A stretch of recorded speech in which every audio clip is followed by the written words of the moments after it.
Friends, আমি ওদলাবাড়ি থেকে এখন এখানে দাঁড়িয়ে আছি। এটা হচ্ছে পাথরঝোড়ার গাড়ি পাওয়া যায় এখান থেকে। আমরা আজকে যাবো হচ্ছে পাথরঝোড়া চা বাগানে। এই দেখুন ওদলাবাড়ি এই ওভারব্রিজের এই নিচটা দিয়ে যাব। এখান দিয়ে এই দেখুন এই সব গাড়িগুলো দাঁড়িয়ে আছে। এখানটা আসলে পরে আপনার পাথরঝোড়া চা বাগানের গাড়ি পেয়ে যাবেন। পাথরঝোড়া চা বাগানটা এত সুন্দর, তো চলুন একটু দেখে আসি।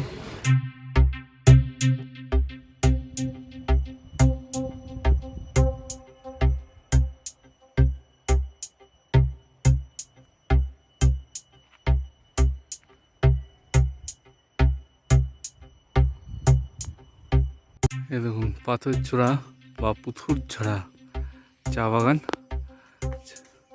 চা বাগানের নিচের উপর থেকে দেখুন নিচের দিকটা, এটা কিন্তু পুরো পাহাড়ের উপরে। এই দেখুন এইদিকে একটা পাহাড়ের উপরে কিন্তু এই চা বাগানটা। যদিও এটা হচ্ছে ওদলাবাড়ি থেকে অনেকটা ভেতরে। এই দেখুন চারদিকে পাহাড়। আমি এই রাস্তাটা হেঁটে হেঁটে নামলাম। চা বাগানের কোয়ার্টারগুলো খুব সুন্দর। কোয়ার্টারটা এই দেখুন, বেশিরভাগ কোয়ার্টার এত সুন্দর, আর সব জায়গাগুলো খুব সুন্দর। এই দেখুন বাগানটা মানে উপর থেকে আস্তে আস্তে নিচের দিকে নামছে। রাস্তাটা দেখুন, রাস্তাটাও আস্তে আস্তে নিচের দিকে নামছে। এটা কিন্তু প্রাইমারি স্কুল। এই দেখুন পাহাড়ের কোলে, উপরে পাহাড়, নিচে হচ্ছে স্কুলটা। মানে পাহাড়ের কোলে এত সুন্দর স্কুল। এখন বন্ধ আছে, মানে বন্ধ হয়ে গেছে স্কুলটা, কিন্তু সত্যিই মানে অন্যরকম দেখতে। মনে হচ্ছে পিছন দিকে পাহাড় ওয়ালের কাজ করছে, আর নিচে হচ্ছে স্কুলটা। বাড়ি থেকে আসার এইরকমই গাড়ি পাওয়া যায়। এই যে গাড়িটা দেখতে পাচ্ছেন, এখানে কিন্তু ওদলাবাড়ি থেকে আসা যাওয়ার মাধ্যম কিন্তু এটাই। এই দেখুন এই গাড়িগুলো পাওয়া যায়। এই গাড়িগুলোতে ভরে ভরে লোক আসে। তো 1 ঘন্টা 1.5 ঘন্টা পরে একটা গাড়ি ছাড়ে। এই গাড়িগুলোতেই আমি এখন যাব। তো এখন কিছুটা পথ আমি হেঁটে হেঁটে যাচ্ছি, আর মাঝে মাঝে একটা দুটো বাইক যায়। কিন্তু প্রত্যেকটা বাড়ি খুব সুন্দর। বাড়িগুলো যে পায়রা পুষে, পায়রা রাখার ঘর হিসে এটা। এই দেখুন এইদিকে কিন্তু মোরগ ডাকছে। এখন হচ্ছে দুপুর 1টা বাজে। 1টার সময় এরা কাঠটাকে ফাঁকা করে রেখেছে। এটা হচ্ছে এই যে পায়রা পুষে, এটাতেও দরজাটা খুলে দেয়। এখানে কিন্তু পায়রা মুরগি। একটা রাস্তার সিস্টেমটা দেখুন, এটা দিয়ে যেতে হবে। এই যে আমি এখন যাচ্ছি, এদিক দিয়ে গিয়ে এই সিঁড়ির মতো উঠে এদিক দিয়ে এই রাস্তা দিয়ে যেতে। অনেক পুরনো ইংরেজ আমলের বাড়ি, মানে দেখে মনে হচ্ছে ইংরেজ আমলের বাড়ি। জানি না কবে তৈরি হয়েছে, কিন্তু বাড়িটা অনেক পুরনো। দেখুন কাঠের দোতলা, খুব সুন্দর স্টাইল করা। কিন্তু একটা সময় হয়তো বাড়িটা খুব সুন্দর ছিল। দুজন কিউট বাচ্চা হচ্ছে এই বাড়িটাতে আছে, এখানে সামনে খেলা করছে, আমাকে দেখে আছে। ঠিক আছে, দুজনে খুব মিষ্টি দেখতে। আবার সামনে আসছে, যেহেতু আমি ক্যামেরা করছি দেখে সামনে আসছে, আবার ভেগে চলে গেছে।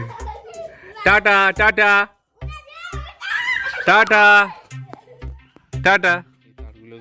Tata tata. বাড়িতে হচ্ছে জল যায়, এগুলো কিন্তু ইলেকট্রিকের তার নয়। কারণ ইলেকট্রিকের কিন্তু এই যে উপরে আছে, এই দেখুন ইলেকট্রিকের খুঁটি দেখছেন, এই যে ইলেকট্রিকের তার, এই যে ইলেকট্রিকের খুঁটি। এটাতে কি হয়, এখানে হচ্ছে বিভিন্ন অনুষ্ঠান, বাগানে বিভিন্ন অনুষ্ঠান হলে পরে বুদ্ধিস্টদের হোক, হিন্দুদের হোক, বা কোনো সাংস্কৃতিক অনুষ্ঠান হোক, তাহলে পর্যন্ত এখানে হয়। দেখুন সামনে একটা দোকানের মতো কলা বিক্রি হচ্ছে। কি সুন্দর কলা বিক্রি হয়। সামনে একটা দোকান, দেখুন দোকানটা হচ্ছে শোকেসের মতো এসে রেখেছে। এখানে সব কিছুই পাওয়া যায়। এই দেখুন কলাও বিক্রি হচ্ছে কিন্তু দোকানে, বাড়ির সাথেই লাগানো দোকান। এটা একটা সুন্দর দোতলা রয়েছে, তার পাশেই দেখুন একটা আধুনিক বাড়ি রয়েছে।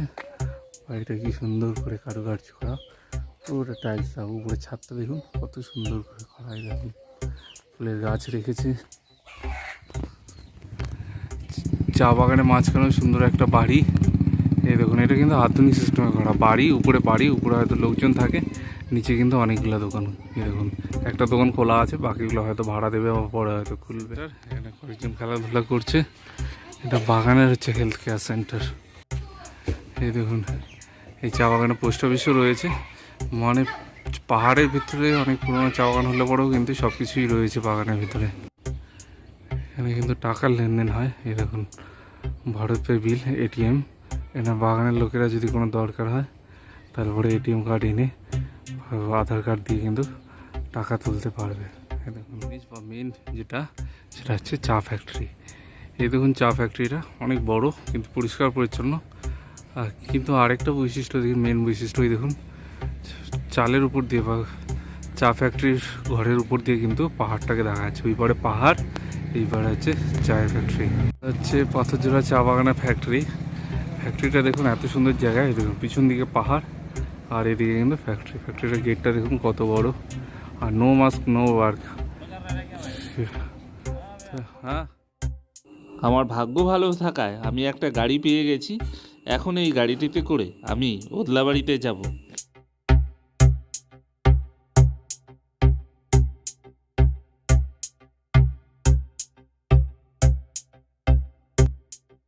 গাড়ির ভিতর থেকেও পাহাড়টিকে কিন্তু খুব সুন্দর দেখা যাচ্ছে।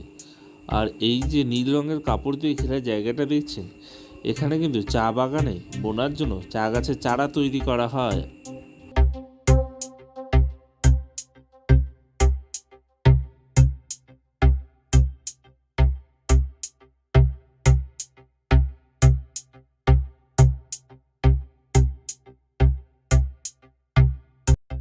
এখানে পাহাড়টা এত সুন্দর যে পাহাড়টাও যেন আমাদের সাথে সাথে ছুটে চলেছে ওদলাবাড়ির দিকে।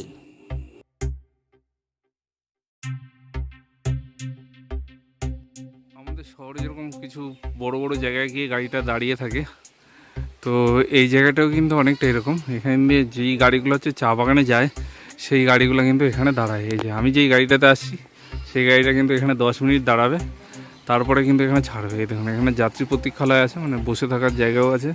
এখানে 3-4টা দোকান আছে, মানে বলতে পারেন যে এটা চা বাগানের বা পাহাড়ের নিচে হচ্ছে একটা বাজারের মতো। এই দেখুন পাহাড়টা দেখা যাচ্ছে, কত উঁচু পাহাড়টা। এই মূর্তিতেই রয়েছে সুন্দর একটি বিরসামুন্ডার মূর্তি। এই জায়গাটি থেকেও কিন্তু পাহাড়ের অপরূপ সৌন্দর্য অনুভব করা যায়। এখানে সব গাড়ি দাঁড়ায়। এই যে একটা গাড়ি আসলো ওই দিক থেকে, ওই মোড়টা ভুন্ডি মোড়, এটা ভুন্ডি মোড়ে এসে দাঁড়িয়েছে। দেখুন গাড়িটাতে কত লোক, ছাদেও সব স্টুডেন্ট, গাড়ির ভিতরে বসা একদম চাপাচাপি অবস্থা। এখান থেকে প্রচুর লোক নামলো এই গাড়িটা থেকে। এটা এখন কিসের দিকে যাচ্ছে? পাথরঝোড়ার দিকে যাচ্ছে। এই গাড়িগুলোতে এত ভিড় হওয়ার কারণেই কিন্তু আমি যাওয়ার পথে ভিডিও করতে পারিনি, তাই আমি এখন পাথরঝোড়া থেকে ফেরার পথে ভিডিও করছি। পাথরঝোড়া চা বাগানে চা পাতা তোলা হচ্ছে। তো আমি কিন্তু আবার ওই মোড়টা থেকে, ভুন্ডি মোড় থেকে যেখানে যেতেছিলাম, গাড়িতে ছিলাম, সেই গাড়িটা কিন্তু আর আসলো না, যেহেতু লোক হচ্ছে না। তো আমরা আবার এখন একটা টোটো পেয়ে গেছি। এই দেখুন আমরা হচ্ছে এই টোটোতে করে এখন আবার ওদলাবাড়িতে যাবো। 21 কিলোমিটার রাস্তা হবে, হাইলি কত ঝামেলা করতে হয়। আমি ভিডিওটাকে এখানেই শেষ করছি, কারণ পুরো ওদলাবাড়ি পর্যন্ত যদি আবার দেখাতে হয় তাহলে পরে কিন্তু ভিডিওটা অনেক বড় হয়ে যাবে।